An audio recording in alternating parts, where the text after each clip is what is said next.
welcome to This Explainer. Today, we're diving straight into the psychological gears that actually drive our behaviors at work. Look, we've all been there, right? You're sitting in a meeting wondering why one colleague is super energized and constructive, while another is just entirely defensive and checked out. Well, today, we're pulling back the curtain on those organizational dynamics to uncover what's really building the architecture of our actions. So let's start with a really crucial question. It's the one that explains why some teams absolutely thrive while others are just constantly stuck in conflict. Why do we act the way we do at work? Behavior doesn't just happen in a vacuum, you know? It's deeply rooted in our psychology. And we're going to decode this by looking at two massive pillars of behavioral science, our attitudes and our values. To answer that, we've got a 6-part roadmap for This Explainer. We'll cover the anatomy of attitude, how attitudes are formed, the mechanics of changing them, whether attitude actually dictates behavior, how this all looks in the workplace, and finally, values and organizational design.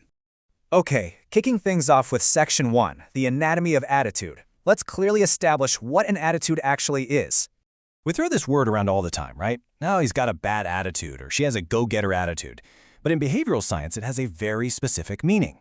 An attitude isn't just some fleeting mood you have before your morning coffee. Researchers Breckler and Wiggins define it as an enduring mental representation acquired through experience. Whether it's your stance on remote work, your opinion of a certain manager, or even your preference for a specific software tool, these attitudes exert a direct, powerful influence on how you act every single day. And every single attitude is built from 3 interconnected pieces. Think of it as the ABCs of psychology. First, you have the affective or evaluative piece. That's your raw emotional reaction, how you feel. Next is the cognitive component, your logical belief or the knowledge you hold about the subject. And finally, the behavioral piece, how you're actually predisposed to act. For a complete attitude to form, all 3 of these components have to align. But why do we even develop these attitudes in the first place? What's their purpose? Well, according to Katz, attitudes actually do some heavy lifting for us. They serve an adjustment function to help us gravitate toward rewards and dodge punishments. They have an ego defensive function to protect our self-image. They act as a value expressive function so we can show the world what we stand for. And they provide a knowledge function, which basically acts as a mental shortcut to help us quickly make sense of a really complex workplace. Moving into Section 2, how attitudes are formed. This is the crucial point. Where do these attitudes actually come from? Because we definitely aren't born with strong opinions on open plan offices or matrix management. We acquire them through a social learning sequence, where external stimuli literally become our internal beliefs. First up is classical conditioning, which is basically learning by association. If a certain manager is always present during stressful layoffs, you might develop a negative attitude toward them simply by association. Then there's instrumental conditioning. This is where we learn to express the right views because they get rewarded, and we hide the views that get punished. And finally, modeling. We watch what our successful peers do, not just what they say, and we end up adopting their attitudes. Now, it is absolutely vital to note that direct, real-life, personal experience creates the strongest, most stubbornly held attitudes. Social learning is powerful, sure, but actually living through an event yourself, that locks an attitude into your brain. These attitudes are incredibly resistant to change, as anyone who's ever tried to argue with a stubborn coworker knows all too well. So, if you want a colleague to truly understand your stance on a project, don't just talk at them. Give them direct experience with it. Which brings us to Section 3, the mechanics of attitude change. If direct experience makes attitudes so incredibly stubborn, how do we ever change them? Organizations literally spend millions trying to figure this out.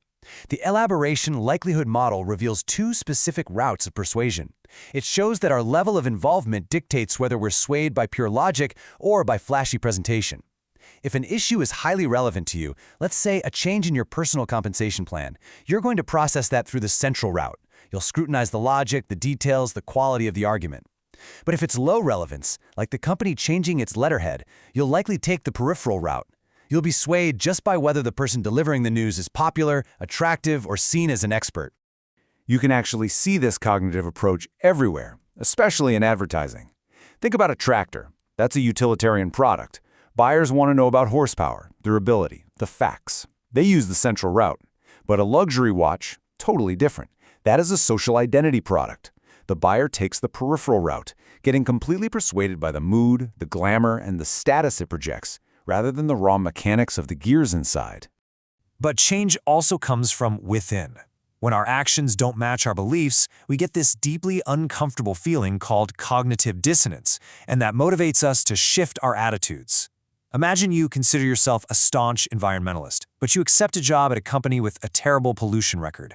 That internal friction, that's cognitive dissonance.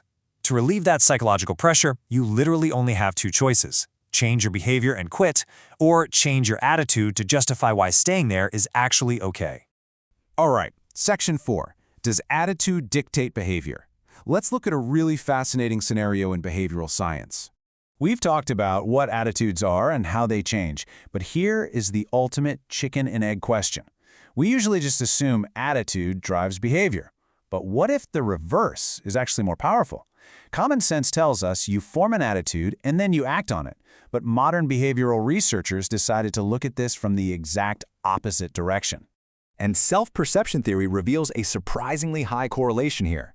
We actually use our past actions to make sense of what our attitudes must be, meaning behavior strongly shapes attitude. For example, if a company asks employees to volunteer for a day at a training center, the mere act of doing the behavior often causes those employees to develop a strong positive attitude toward the cause after the fact. We literally look at our own behavior to figure out who we are. Crazy, right? On to Section 5. Attitudes in the workplace. Let's walk all this psychological theory right through the office doors. How does classical conditioning or cognitive dissonance actually show up in your day-to-day work life? Well, organizations have to proactively monitor 3 specific work-related attitudes if they want a healthy, committed workforce. First is job satisfaction, your evaluative reaction to your daily tasks. Do you actually like what you do? Next is job involvement, which measures how deeply you tie your self-worth to your work outcomes. And finally, organizational commitment, your loyalty and your unwillingness to leave the company. If management ignores these 3 metrics, they are essentially flying blind when it comes to employee retention and productivity. Finally, Section 6. Values and organizational design. Because underneath all of these attitudes lies the true bedrock of our behavioral architecture, our values.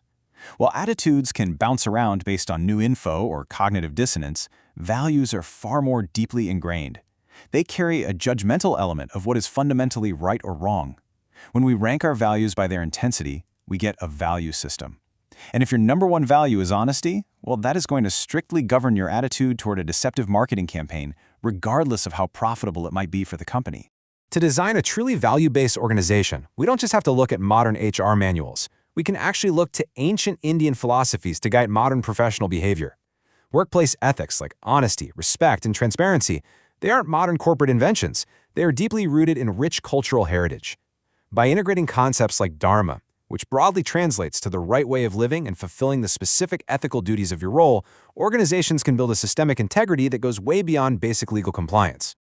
This ancient wisdom is amazing because it eliminates toxic us versus them mentalities.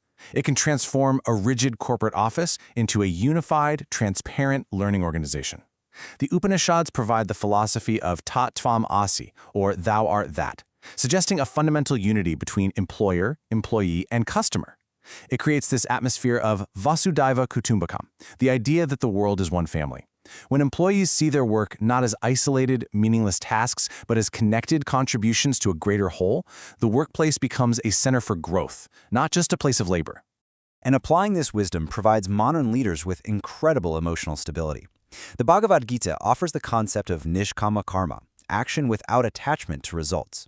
In today's hyper-competitive business world, it is so easy to get blinded by the fear of failure or obsessed with year-end bonuses. But by focusing purely on the excellence of the action itself, leaders develop a steady wisdom. They can stay completely calm during a market crash or a record-breaking quarter, providing exactly the kind of emotional stability needed to navigate today's unpredictable business landscape. So I'll leave you with this provocative thought. Now that you know the architecture of your actions, how will you build your future? You now know that your behavior today can actively shape your attitude tomorrow, and that ancient values can offer the ultimate blueprint for modern organizational design.